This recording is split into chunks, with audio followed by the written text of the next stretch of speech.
Eto, gigisingin ko kayo with the help of Starstruck Avenger Batch 2 na si Kevin Santos at kanyang talent, singing.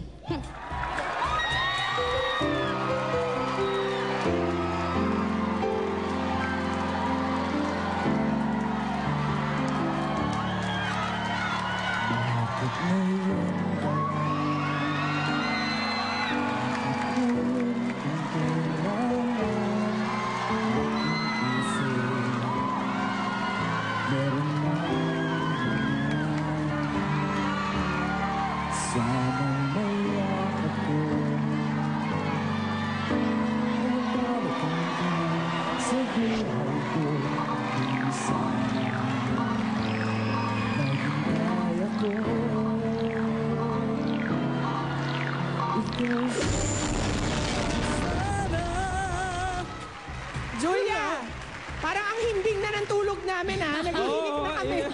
Naloko lang. Sabi ko sa kanya, yung disco version yung gawin niya, hindi niya ginawa. Tigas ng ulo. Body, sa inyong magkakapatid, ilan na kayong nag-artista? Bali lahat na kami nag-try mag-showbiz. Pero ngayon yung active sa showbiz ako tsaka yung kapatid kong babae.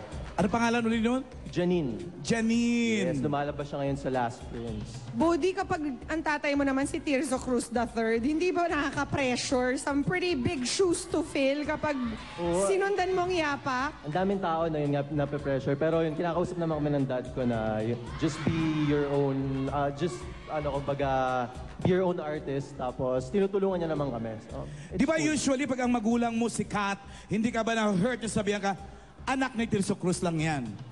Di ba parang... Or parang binigyan ka lang ng chance dahil dahil anak ni Tirso pa lang ni Cruz. Tirso Cruz III. Yun, syempre proud ka pag sinabi anak ka ni Tirso Cruz, hindi ka kumbaga masasaktan nun. Tapos, yung yung binigyan ka ng chance dahil anak ka ni Tirso Cruz, in the long run, pwede naman ma-prove yan. So, no worries. Di ba, Ali Body, pag na-prove mo na yon, darating ang araw, sasabihin nila sa tatay mo, naku, tatay lang ni Body yan. Why not?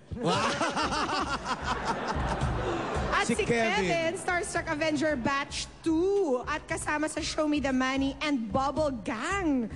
Dami-dami ng shows ni Kevin. Kevin, ikaw naman, ano sa tingin mo ang naging tulong ng pagsali mo sa Starstruck dun sa showbiz career mo ngayon? Oh, madami. Maraming naitutulong sa akin. Unang-una kumikita. Tama. Tama. Tapos nakakapag-tulong sa parents, ganun. Pero yung experience mo sa contest, paano nakakatulong sa ginagawa mo ngayon? Kasi hindi ko kasi mako-compare yung dati tsaka sa ngayon eh. Parang iba yung dati kasi parang nung nasa talent search ako, parang wino-workship kami. So ngayon, parang free na kami. Parang ganun after nung talent search. Okay, parang mas palaban sila, no? Mas yung mga galing sa mga search na ganyan. Yan. Okay, eto na, category number 2.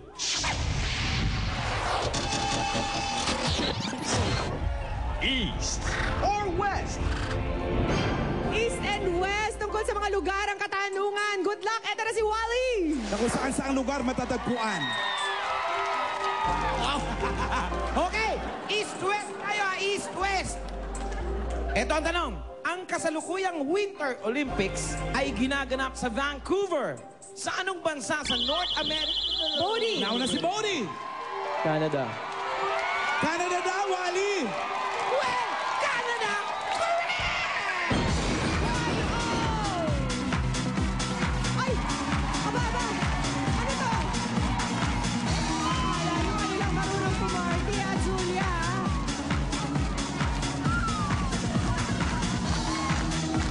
Alright! 1-all. Julia, Hindi na masama. bago ka na ng isip. Dito ka na. And then, Lipat ka nagbago na. na ako ng isip. Talagang hindi ka na namin pagbibigyan ngayon. Ay, ako. Julia, ikaw muli, mauna. Sige, ladies first. Eto, napakagwapo. Talagang nakaka-inspire. At ang ganda na kanyang kanta. Siya ang sasagot sa susunod na tanong. Si Dion Ignacio, Starstruck Avenger Batch 1.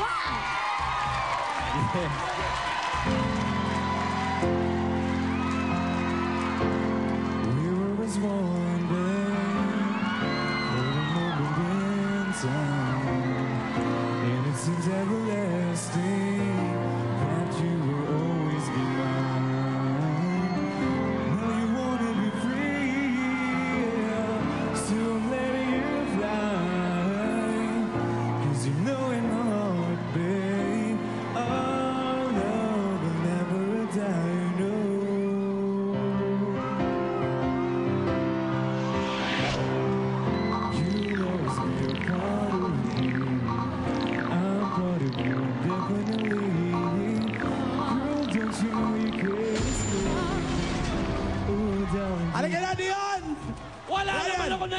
yan sa kanta? Wala ka ba naiintindihan? Ikaw nga, kumanta Julia, ka ano nga. ba yun? Gisingin mo naman yung player mo. Kaya mo na, gwapo naman. Ay, sabagay. sabagay, sabagay. Okay, in defense, Oh, eto. Oh, it's Sus Mariosep. Tapos ang laban, anak ni Dolphy at Alma Moreno. Bagong-bago. Singing truly. Bando. Anak ni Loveliness!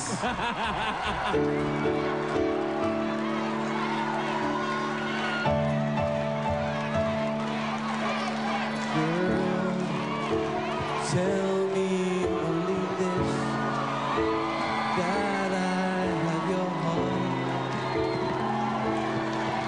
for always, and you want me by your side, whispering the words I always love you.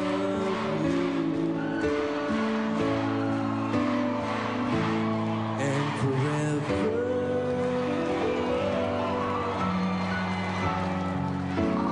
I will be your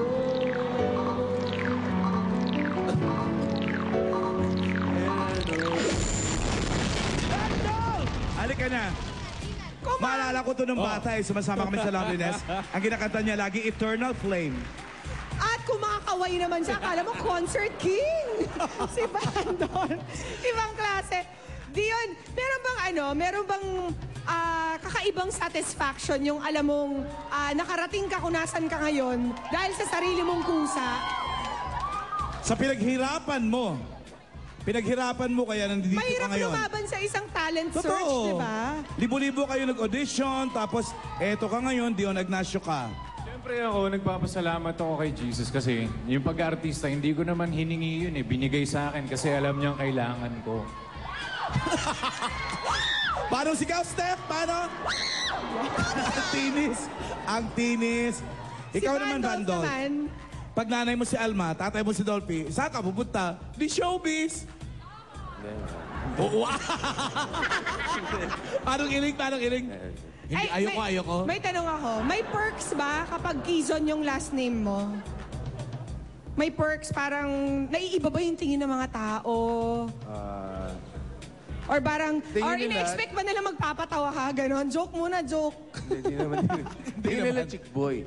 Chick boy. Quezon, chick boy. Pinatutunayan mo bang chick boy ka? Natotoo naman. Of course not. Hindi. One-woman man yan si Bandol. Of course. Hi, Jen. Hi, Jen. Hi, honey. Eto na, category number 3!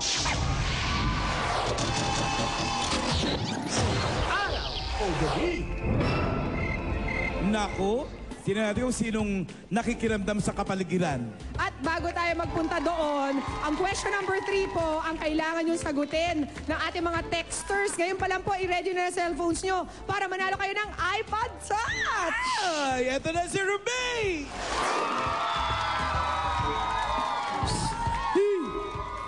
Sandali, magtatanong muna ako. Hi.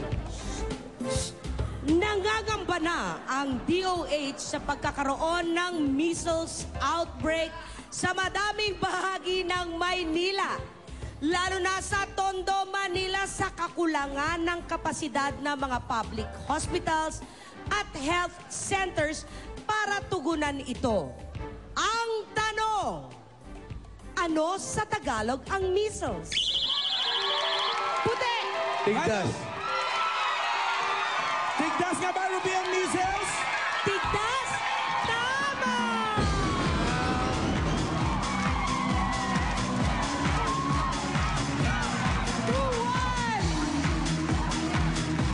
Go, Ryan! Awat na, Go, awat. Ryan! Come on, Ryan! Tigil na kasi yan to! Tigil na kasi yan to! Magsigil kayo! Pinipikon nyo si Julia eh. Kayo man ma-overtake, kayo nakauna oh. Ay, wait lang, Alan. Text na po. Yan na po ang format sa screens. Doon sa sagot sa question number 3 kanina na itinanong ni Ruby para manalo kayo ng iPod Touch bago magrambulan na naman tong dalawang ito. Balik kayo kay Julia. Julia, ano masasabi mo? Naungusan na kayo. Talagang kasi ang strategy nila pinapaanto kami, talagang effective sila magpaanto. Oh, Julia. Pero ngayon, gigisingin na namin